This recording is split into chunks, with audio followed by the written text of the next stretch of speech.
Ok. Esta es la clase número 1, corresponde a la unidad número 1. En la imagen están viendo mi correo y mi nombre es Cindy Ortiz.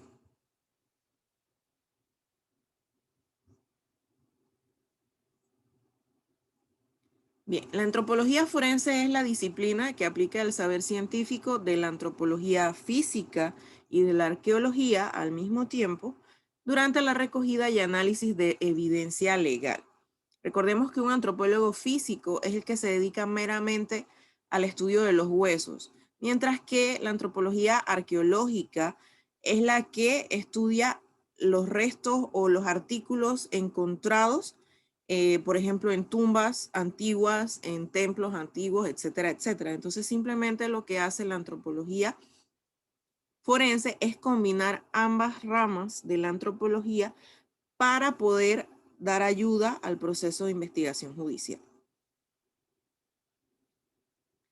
Entonces, el subcampo principal o la subrama o la rama principal de la antropología forense es la antropología física y va a abarcar muchos aspectos importantes, no solamente de la antropología, sino de otras ciencias, entre ellas la biología y las ciencias físicas, incluyendo también parte de la anatomía.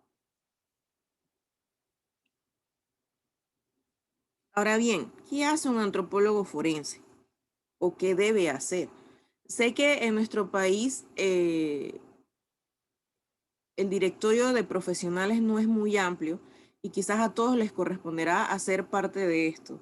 Aunque aquí rara vez se encuentran restos óseos, eh, pero puede suceder y cuando esto suceda usted debe tener los conocimientos básicos para poder desarrollar su informe pericial eh, y colaborar a la Administración de Justicia. Entonces, ¿qué va a hacer? Recuperar, describir e identificar los restos esqueléticos humanos en casos individuales, en desastres colectivos, en sitios con restos históricos y evidencias internacionales en la transgresión de los derechos humanos.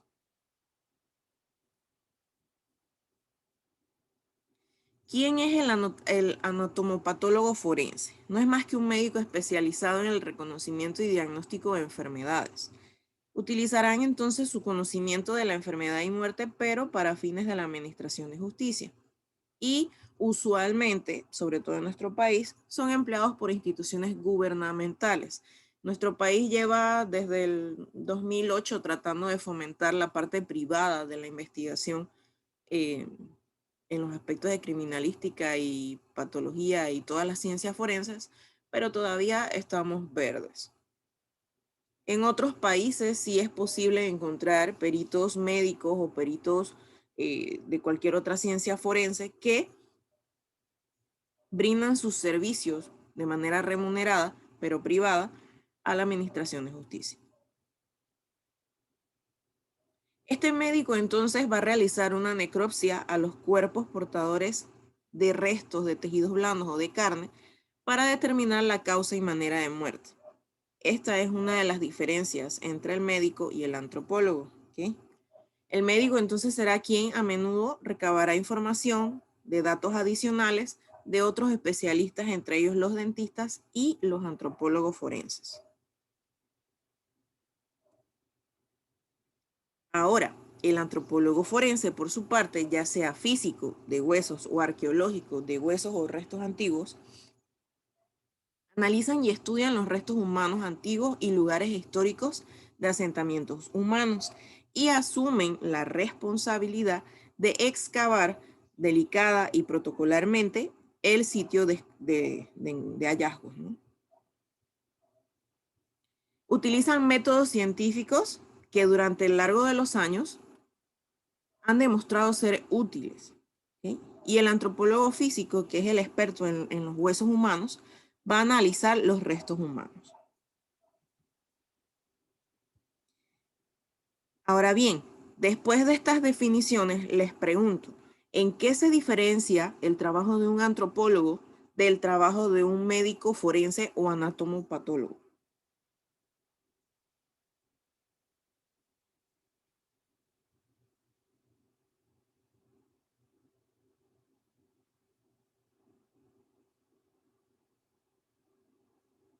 No se estrellen para contestar la pregunta.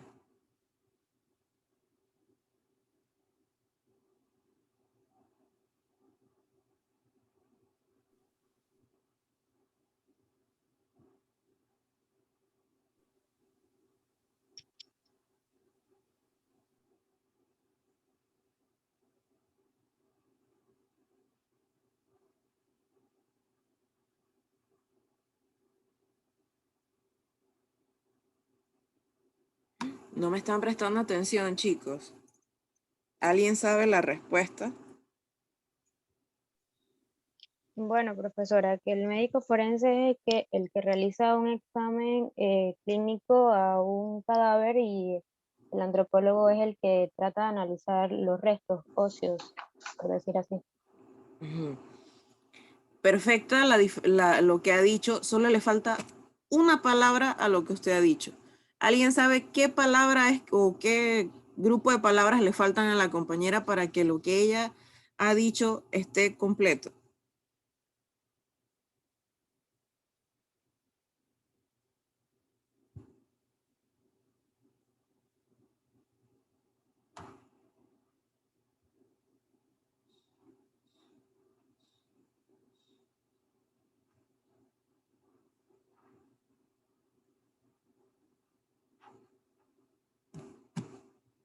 Creo que se durmieron todos. Bien, lo que dijo la compañera es correcto. Lo único que le faltó a su comentario fue decir que el médico hace el examen de restos óseos que todavía tienen tejidos blandos, que todavía tienen carne, ¿ya? Y el antropólogo, pues, es el que se va a dedicar al estudio de los restos óseos que ya no tienen ningún tipo de tejido blando adherido para poder estudiar, ¿ok?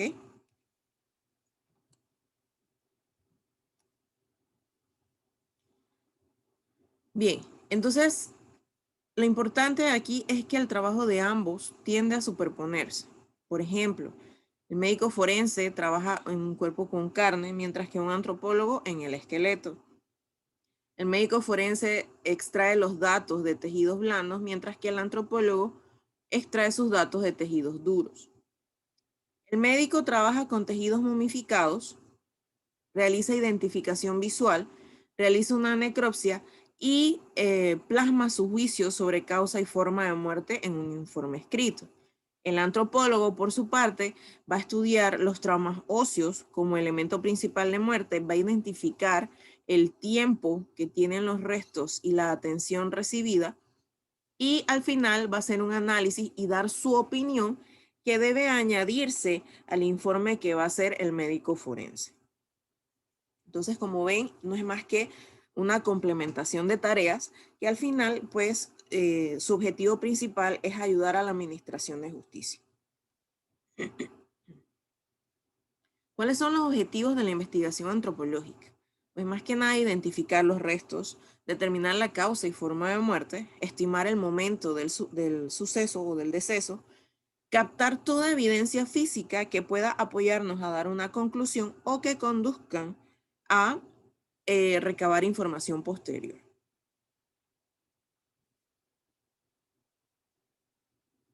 Bien, volviendo al aspecto de que hay distintas ramas de la antropología, también hay distintas ramas en la antropología forense. Por ejemplo, vamos a tener especialistas que están solamente adiestrados para estudiar huesos, entre ellos el antropólogo físico, lo que maximiza pues la información extraída de los esqueletos. Y tendremos antropólogos que tienen adiestramiento arqueológico, lo que va a permitir la recuperación de pruebas enterradas en la escena del crimen. Están adiestrados para excavar zonas de desastre o excavar zonas arqueológicas o históricas. ¿Qué es evidencia?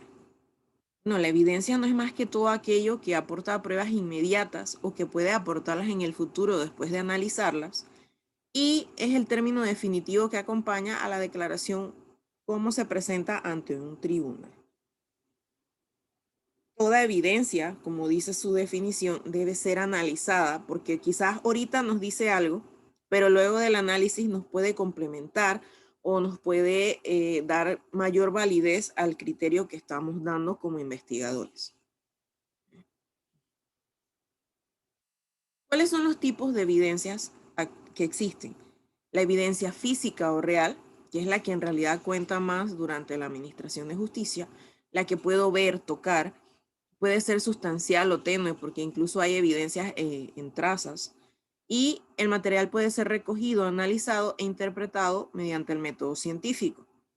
Las evidencias verbales o testimoniales no es más que todas aquellas informaciones que obtenemos luego de hablar con un testigo o con una víctima, e incluso aquellas que podemos observar. Y la evidencia demostrativa, que es importante, causas procesales, pero que no pesa tanto como las anteriores.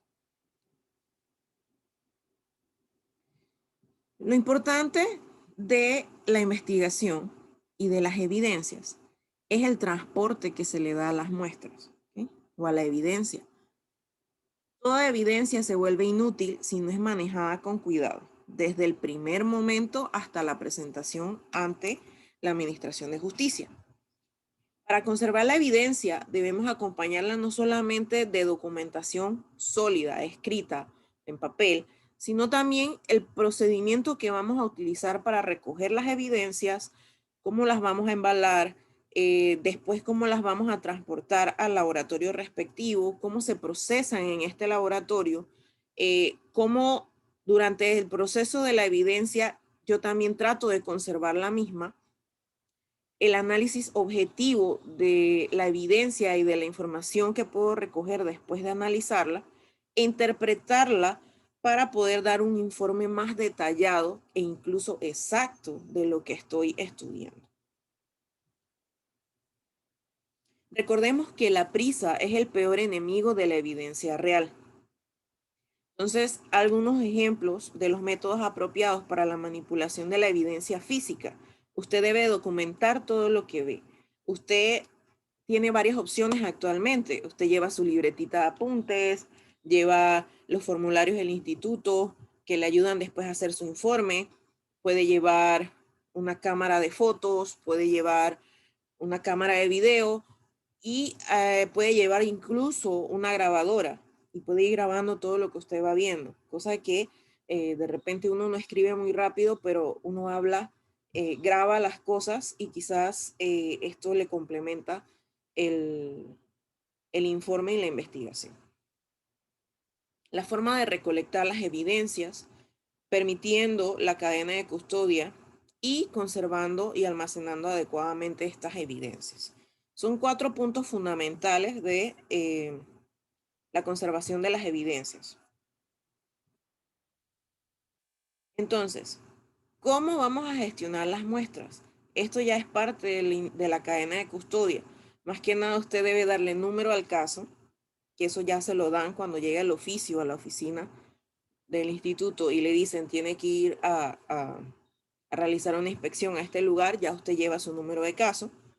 Organizar la base de datos, la información que tiene el oficio, la fecha en que se recibe el mismo, el nombre de las personas a cargo de la custodia, es decir, cuando usted llega a la escena siempre debe haber un policía que ya acordonó la zona. El nombre de esa persona es importante.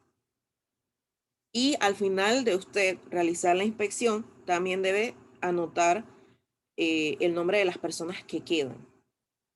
Describir los paquetes que va a enviar, describir de manera sencilla en el paquete qué tipo de evidencia es y a dónde va la evidencia, ¿verdad? Debe preparar el archivo del caso o el informe del caso, debe inventariar las evidencias antes, durante y después de la inspección de la escena, tiene que aplicar una numeración específica que debe corresponderse con el número de caso y obviamente luego de todo esto transferir la evidencia al especialista apropiado o al laboratorio apropiado.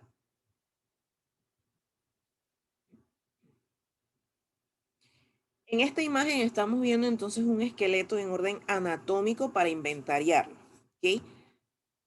Lo que podemos apreciar es que faltan vértebras. Solamente tenemos estas dos que están aquí, estas 3 y estas otras 2. faltan todas las demás, son 22 vértebras. Costillas aparentemente están todas completas, parte del esternón, tenemos clavícula, omóplato, húmero, radio, cúbito, manos. Faltan dedos de las manos, ¿ok? Faltan huesos de las manos, perdón. Acá también faltan huesos.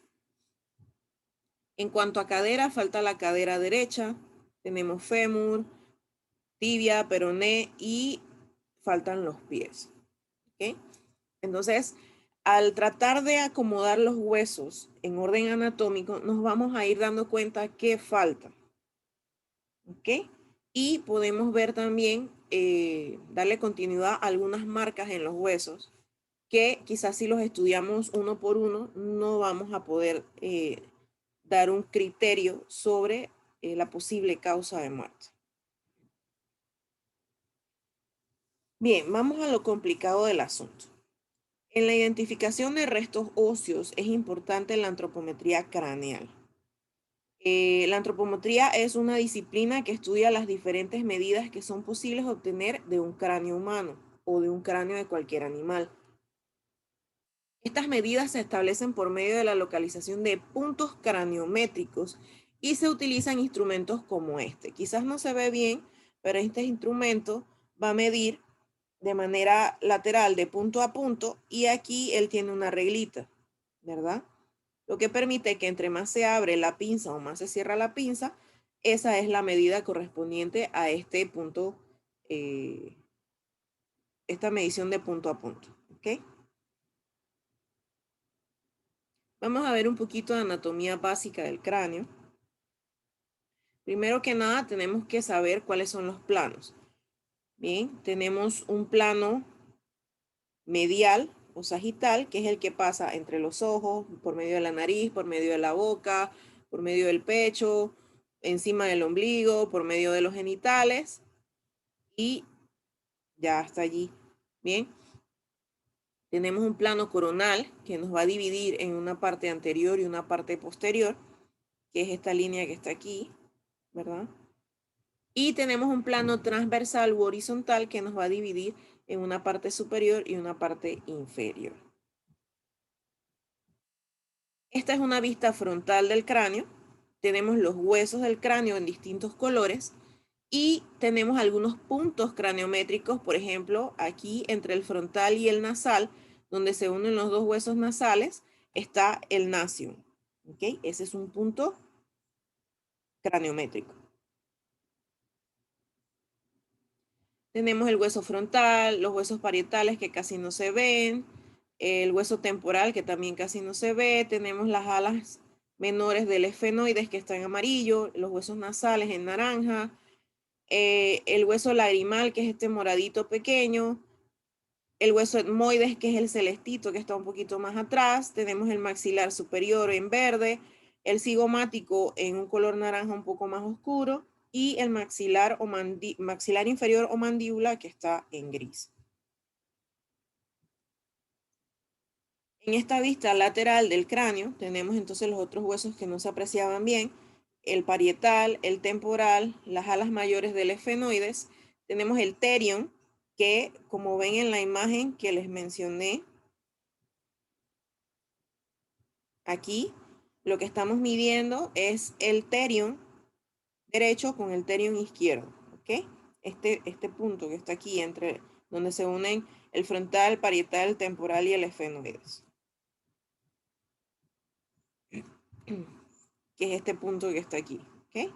Parietal, frontal, ala mayor del esfenoide y temporal. Este es el terion, también es otro punto craniométrico.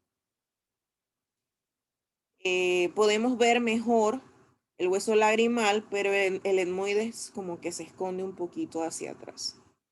¿Bien? Tenemos el hueso occipital. Esta es una vista superior donde solamente vamos a ver el hueso frontal, los dos huesos parietales y el hueso occipital. Aquí tenemos también puntos craniométricos, el brecma, que es entre el frontal y los dos parietales, y el lambda, que es entre los dos parietales y el occipital. Este es el cráneo de un niño. Si ven, son los mismos colores de los huesos, ¿no? Pero lo que va a cambiar es que los huesos no están fusionados, sino que existen fontanelas. Esta es la fontanela anterior, mejor conocida comúnmente como la mollerita de los niños, la fontanela posterior y la fontanela mastoidea. La mastoidea debe cerrar próximo al nacimiento, la posterior entre los primeros meses de vida y la anterior sí demora entre 3 meses más o menos. También tenemos la fontanela esfenoidal. Si las fontanelas cierran a muy temprana edad, tenemos un problema de restricción de crecimiento a nivel de la masa cerebral y niños con cabeza pequeña. Incluso la fusión de los huesos puede crear marcas debajo de la piel que se pueden observar. Acá está mejor descrita la fontanela anterior, si vemos es mayor, por eso también demora más en cerrarse, y la fontanela posterior. Todos nacemos así, con los huesitos separados, y las fontanelas, porque eso permite que el cráneo se deforme y el bebé pueda nacer. Ok, ya que hemos visto más o menos la anatomía del cráneo, vamos a hablar del índice cefálico. Según Retzius, se clasifica el cerebro en 3 categorías principales. Un cerebro largo y delgado, conocido como dolicocéfalo, un cerebro corto y ancho, braquicéfalo, y largo e intermedio, mesocéfalo. ¿Okay? El índice cefálico no es más que el ancho del cráneo por 100 entre la longitud del mismo. Y su valor normal se sitúa entre 76 y 84. ¿Okay? También tenemos otros tipos de cráneos, ¿verdad? El plagiocéfalo, cuya medición gabelo-traguelar va de acuerdo a 11 a 20 milímetros, ¿ok? Puede haber dismetría cuando estos valores varían entre 0 a 10 milímetros, ¿verdad? El braquicéfalo es cuando está aumentado de tamaño. Puede ser también leve, moderado, severo, perdón.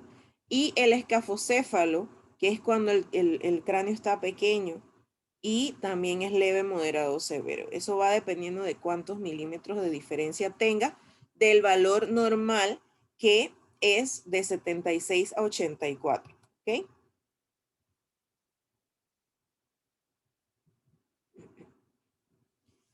Bien, aquí entonces tenemos explicado en imágenes lo que ya les acabo de decir. Un mesocéfalo, ¿verdad? Un cráneo dolicéfalo que es largo y delgado y un cráneo braquicéfalo que es corto y ancho. Entonces, de estos también podemos ver el escafocéfalo, el plagiocéfalo anterior, es decir, que es en el hueso frontal que está la deformidad, el braquicéfalo y el trigonocéfalo, que es cuando el frontal está en forma triangular. O sea, no es solamente el ancho y el largo, sino también la forma que toma el cráneo. Obviamente los niños recién nacidos, dependiendo de cómo fue el trabajo de parto, pueden tener alteraciones de la forma de su cráneo, pero ellas mismas deben ceder con el paso de los días. En cuanto al perímetro cefálico, es normal en recién nacidos de 33 a 35 y así sucesivamente hasta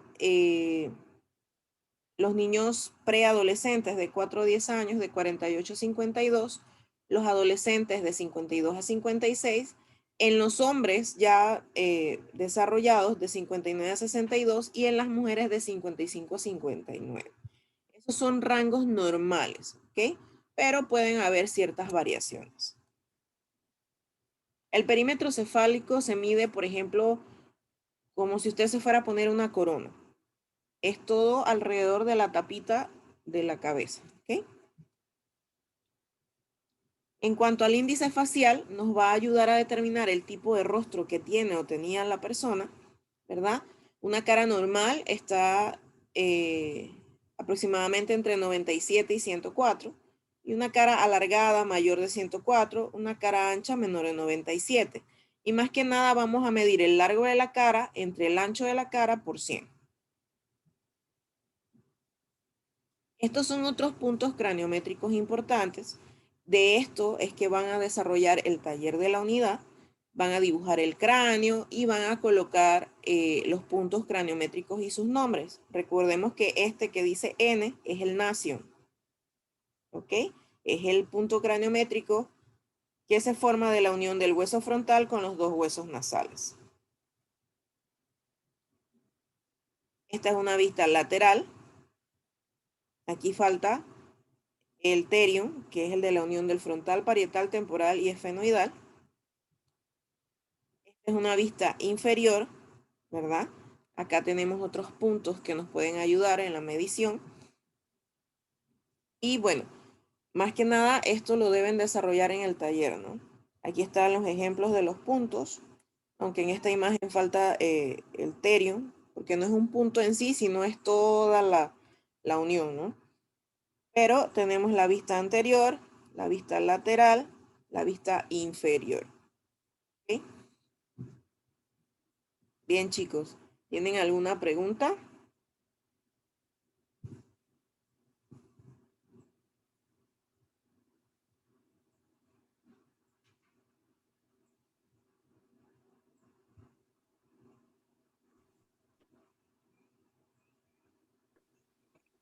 Profe, Dígame. tenemos que dibujar el cráneo e identificar las partes.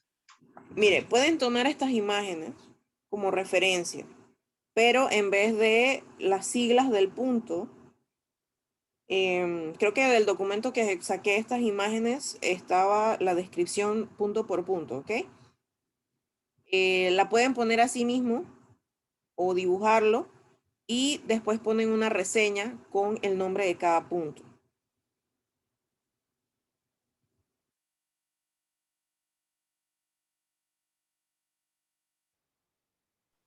Ah, ok, profe. Ok, se puede dibujar o también se puede pegar esa imagen. Según lo que Correcto, pero entiendo. tienen que poner los nombres de los puntos. Listo, profe. Profe, otra pregunta. En la actividad 3 de la carta dental, allí dice que es propia. Sí, Tendría que correcto. ser una de cada uno de los integrantes, serían 4. Sí, correcto. Ok.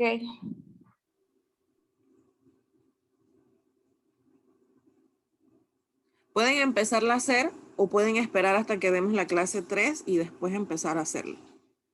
Igual yo más o menos les expliqué, ahí hay dos tipos de odontogramas, el que utiliza siglas y el que utiliza colores.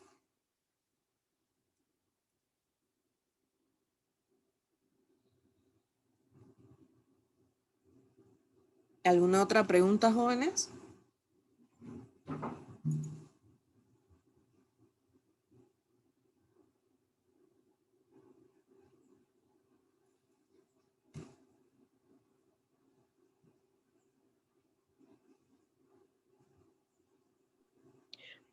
Profesora, ¿usted no va a facilitar el PPT? Sí, eso se pone en plataforma. Ah, gracias. Ok.